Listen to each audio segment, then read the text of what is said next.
Kurnool national లా యూనివర్సిటీకి CM Jagan శంకుస్థాపన చేశారు. వర్సిటీ నిర్మాణానికి 1000 కోట్లు కేటాయించామని చెప్పారు. హైకోర్టు, లోకాయుక్త, ఇతర లీగల్ కార్యాలయాల త్వరలో ఇక్కడికి వచ్చేస్తాయని జగన్ చెప్పారు. అభివృద్ధి వికేంద్రీకరణ ప్రభుత్వ ధ్యేయమని తెలిపారు.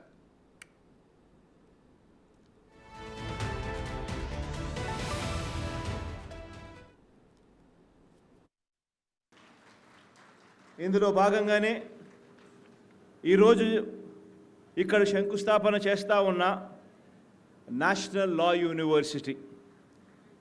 ఈ నేషనల్ లా యూనివర్సిటీ అన్నది ఇక్కడ రావడం, ఈ నేషనల్ లా యూనివర్సిటీ రాబోయే రోజుల్లో ఒక మంచి హైకోర్టు భవనాన్ని కూడా ఇక్కడే హౌస్ చేయగలిగిన కెపాసిటీతో ఉన్న వ్యవస్థ కూడా అవుతుంది. ఈ కార్యక్రమం అడుగులు వేగంగా ముందుకు పడాలని, దీనికోసం 1000 కోట్ల రూపాయలతో శాంక్షన్ కూడా చేయడం జరుగుతూ ఉంది.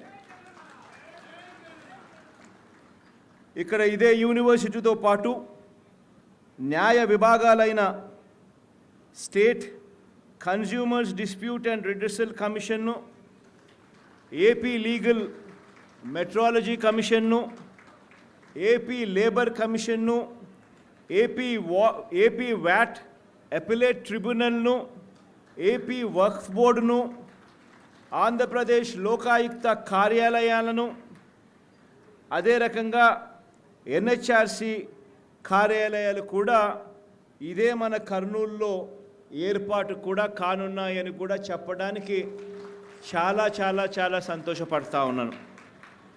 దాదాపుగా 150 ఎకరాల సువిశాలమైన ఈ స్థలంలో ఇవన్నీ కూడా రాబోతా ఉన్న మంచి గడియలను దేవుడు ఆశీర్వదించి ఈ కార్యక్రమం జరిగిస్తూ ఉన్నాడు అని చెప్పి నేను ప్రధానంగా నమ్ముతా ఉన్నాను.